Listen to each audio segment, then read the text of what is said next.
একটা ব্রেসলেট জড়ানো ছিল। ধীরে ধীরে সেটি আমার হাতটাকে আলাদা করে দিতে শুরু করলো। অদ্ভুত ব্যাপার, একটুও ব্যথা লাগেনি। তারপর আমার হাতের ভেতরে একটা ক্যাপসুল ঢুকিয়ে দেওয়া হলো, আর ক্ষতটা নিজের থেকেই মুহূর্তে ভরে গেল। হঠাৎই চোখ খুলে দেখি আমি ঠান্ডা ঘামে ভিজে গেছি। সবটাই একটা স্বপ্ন। নিজেকে সামলাতে টিভি চালাতে গেলাম, কিন্তু তখনই ঘটল অবিশ্বাস্য ঘটনা। টিভিটা হাওয়ায় ভেসে উঠল। আমি হতবাক, নিজের চোখকেই বিশ্বাস করতে পারছিলাম না।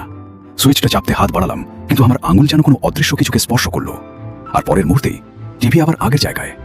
আমি কি পাগল হয়ে যাচ্ছি? সত্যটা জানার জন্য আমি ছুটে গেলাম হাসপাতালে। ডাক্তার বললেন আমার হাত ফ্র্যাকচার, কিন্তু হাড়ের কাঁটাটা অস্বাভাবিকভাবে পরিষ্কার, যেন কোনো মেশিন দিয়ে কাটা হয়েছে।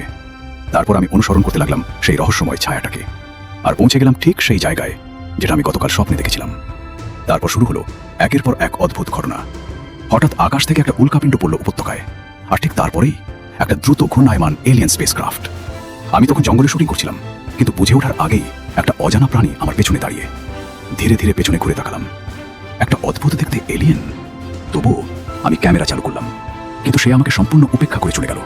আমি দৌড় দিতে শুরু করলাম, ঠিক তখনই একটা নীল আলো ঝলসে উঠল, আর আমি অজ্ঞান হয়ে গেলাম।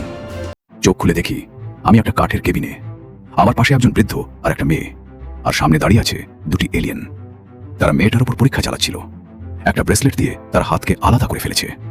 আমি তখনই বুঝে গেলাম এটাই আমার সাথেও হয়েছিল। এই ব্রেসলেট মানুষকে ট্র্যাক করার জন্য এলিয়েনদের এক ভয়ঙ্কর প্রযুক্তি। তারা আমাদের জানালো তারা পৃথিবীতে এসেছে শুধু ব্রহ্মাণ্ডের রহস্য খুঁজতে। তাদের বিশ্বাস যাকে আমরা ভগবান বলি সেই সবকিছু শুরু। কিন্তু ঠিক তখনই অস্ত্রধারী কিছু লোক হঠাৎ কেবিনে ঢুকে পড়ল। বৃদ্ধ লোকটা বন্দুক নিয়ে বাইরে ছুটে গেল, আর মুহূর্তেই গুলির শব্দ। সে মাটিতে লুটিয়ে পড়ল। মেয়েটা দৌড়ে গেল তাকে বাঁচাতে, কিন্তু তাকেও নির্মমভাবে মেরে ফেলা হলো। ওরা কাউকেই বাঁচাতে চায় না। সবকিছু শেষ হয়ে যাচ্ছিল, আর ঠিক সেই মুহূর্তে আমি আমার ভেতরের শক্তিটা অনুভব করলাম, টেলিপোর্ট করার ক্ষমতা।